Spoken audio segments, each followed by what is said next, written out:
really important part of this podcast, and that was that we should talk about, the process of sort of adjustment, if you like, but after you became an amputee, because as you rightly say, it's not as simple as I raise the money for the leg, have the amputee, and crack on with life.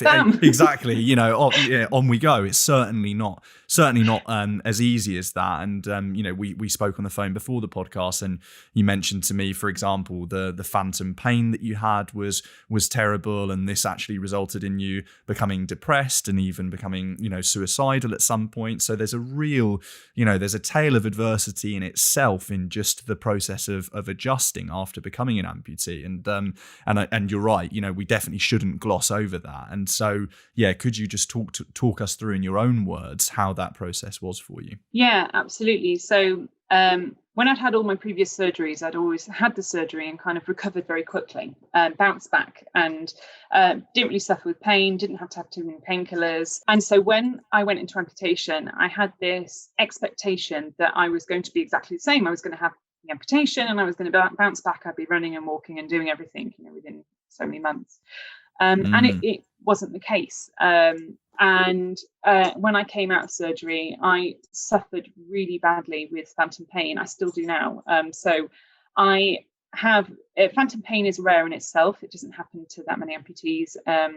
And the type of phantom pain I had is even rarer. So there's only something like 10% of amputees who get phantom pain. And I had the 1% type of phantom pain out of that 10%. So I'm not very good at maths, so I can't work out those ratios, but it was a very, very minimal chance where I had it 24/7 and I had the full spectrum of phantom pain. So burning, stinging, cutting, chopping, everything like that. I felt it all in my phantom limb. So for anybody that doesn't know what phantom pain is pain in the limb that is now removed. So it doesn't exist. So there's nothing you can do to alleviate it. Painkillers aren't going to do anything.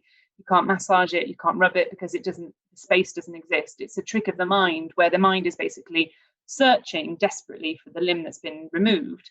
Right. And in the process of sending all of these brain signals down and going alert, alert, alert, and constantly warning you, and that creates pain, because that's ultimately what pain is. It's an alert to tell you to look at something or check something out.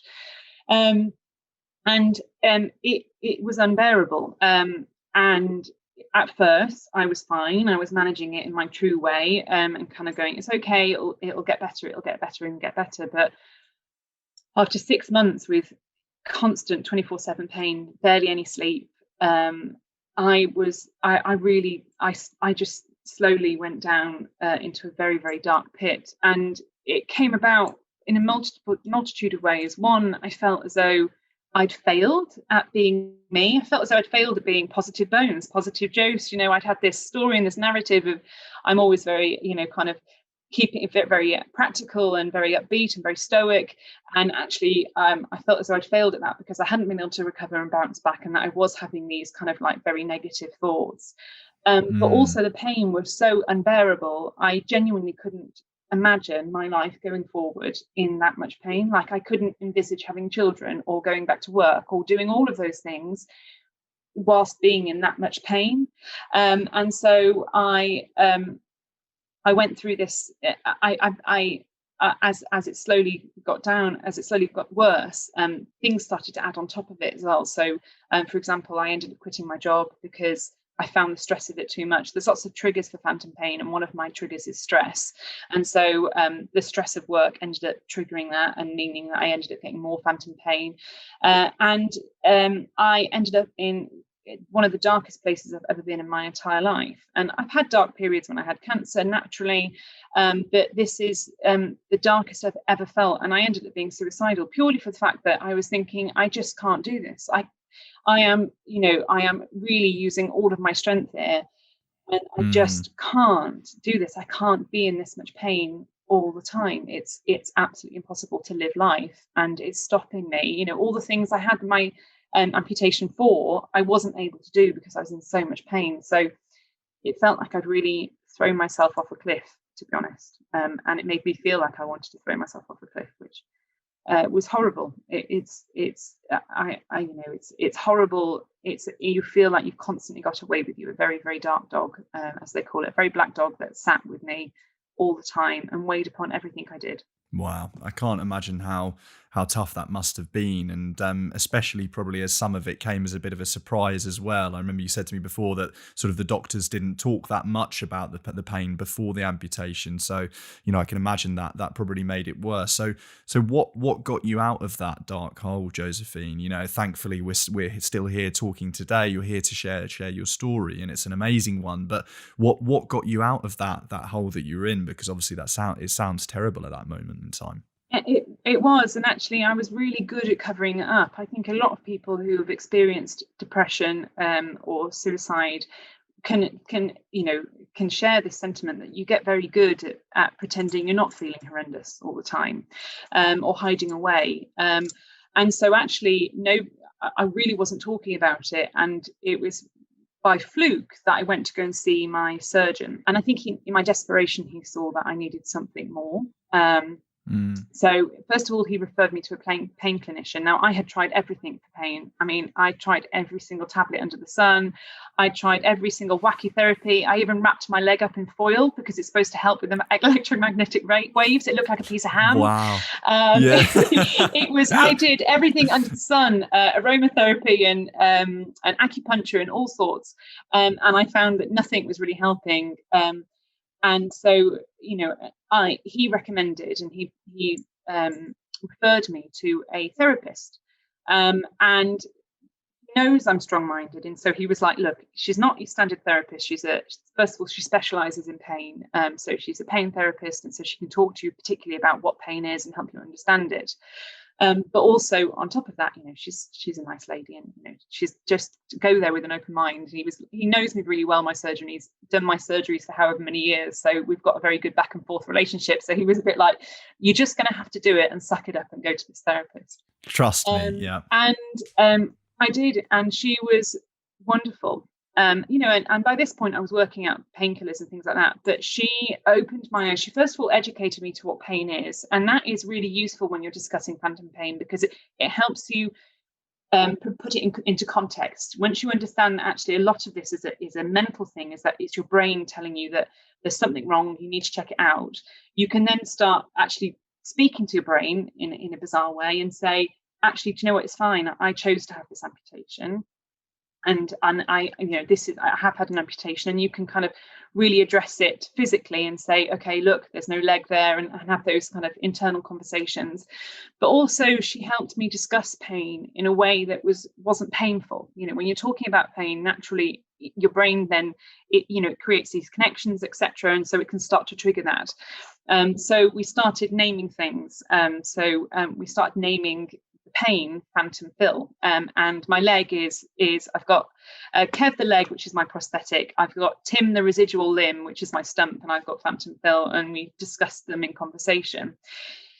And we addressed Phil like he was it was about turning Phil, taking him from an enemy to being a friend, and kind of saying, okay, so Phil is going to be here. Phil will probably be here for the rest of my life. There's nothing I can do about phantom Phil.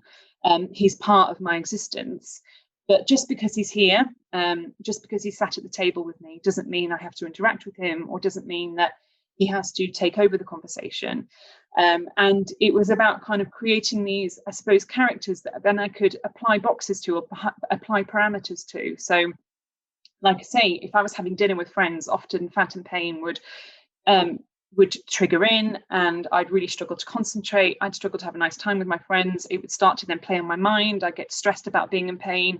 I'd start to feel as though I was ruining everyone's night because I couldn't engage with them, etc. But when we started talking about it as being phantom Phil the friend, it was like, okay, I can say to my friends, phantom Phil's here. I'm sorry, I'm a bit quiet. And we all know that it's here. Phil's in the room, Phil's sat at the table, but we don't have to engage with it, and we don't have to bring it into conversation. And the other thing as well that she did, which was really interesting, is by this point, by the time I was seeing her, pain wasn't just something I was experiencing physically, but it was having obviously an effect on me mentally. So I was experiencing it mentally.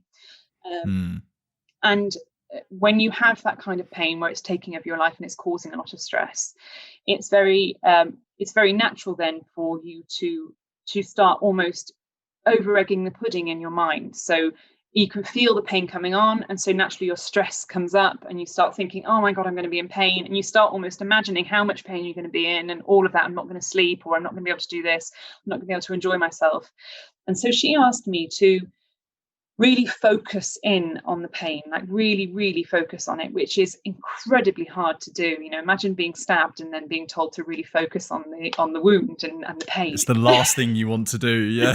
It was, and it required a lot of, preparation, and we did some breathing exercises and things like that. And I really, really learned to focus in on the pain. And what was really interesting is that when I really did focus in, I found that actually the pain was far better than I was imagining it. In my mind, it was so much stronger and heavier because I'd begun associating it with all of these negative things, because it's various sensations. Phantom pain, kind of, there's burning, and there's stabbing, and there's electric shock and stuff like that. When you really start focusing in on it, sometimes the pain was actually quite interesting and quite intriguing. So it was also about approaching it with a bit of curiosity to go, oh, what does that feel like? Oh, that's a bit unusual. And that, all of that in a package of kind of actually just talking about it, learning how to breathe, learning how to stay relaxed, learning how to deal with stress better in my life, it's a whole package. And then painkillers, and kind of learning what my triggers were as well, what triggered the pain, things like cold, etc. Ended up meaning that the pain slowly alleviated. But by that point, my mental health had taken such a deep dive. Actually, the therapy was the better part of it that came out of it, was the fact that I started to just feel better. And it was just about addressing the fact that I hadn't failed, and that it was okay, and that it was okay that I hadn't just sprung up the other side of amputation, and that this is all very normal, and that recovery is this long process, and to forgive myself and to have compassion and empathy towards my journey, and to treat myself like I would a friend or a family member. If they said to me, I'm really struggling because of XYZ, what would I say to them? Well, I'd go, well, of course you haven't been and failed. And of course, you're doing a brilliant job, and you've just had an amputation, for goodness sake. Those are all the things you'd be saying, but it's not the things you often say to yourself. So she, along with the support of family and friends, because by this point I had told them and we had those difficult conversations, meant that I started to really see the light at the end of it. And I'll always have that dark hole in me. There'll always be that pit, and there'll always be that openness. Once you've thought about something like suicide once, it tends to then live with you in some manner. And once you've looked down into the abyss, you can't look out of it. So it'll always exist with me, but that's not to say that it is now a heavily strong part of me. It's just something that's there, and I recognize it as part of my life, and I've grown from it and learned from it. And so there's a positive to it as well to be taken from it. It's taught me so much about myself. And about that compassion, really. Absolutely. No, I think to be totally honest there, so before starting this podcast some 6 months ago, whatever it was, and I was coming up with the narrative for the podcast, and I thought, so people are going to go through these really tough things, and they're going to come out the other side, absolutely brand new, perfect, got over it fully, and all the rest of it. And what I've learned through doing this podcast is that actually more often than not, it's not that people totally eradicate these demons from their lives. They're still there to some extent, but it's about learning to manage them. And it doesn't mean that you can't live a happy and prosperous life with them being sort of slightly in the picture. It's just not giving them center stage, so to speak. Yeah. And that certainly seems true for you to a certain extent. Yeah. You recognize that phantom pain is something that you'll live with, but you've gone through such a sort of a deep and detailed learning process with regards to how to deal with it. And I think it's so interesting that giving it a personality and also focusing directly on it. I mean, because it sounds crazy, as you said, imagine you've been stabbed and then asked to sort of focus on how it feels. It seems sort of backwards, but incredible that that it works and that it's helped you. And also now, Positive Bones makes so much sense to me logically now, because you had to learn so much in the moment, and it would have been really useful for you, I think, if Positive Bones had existed before you'd had your amputation, so that you could have had all of this information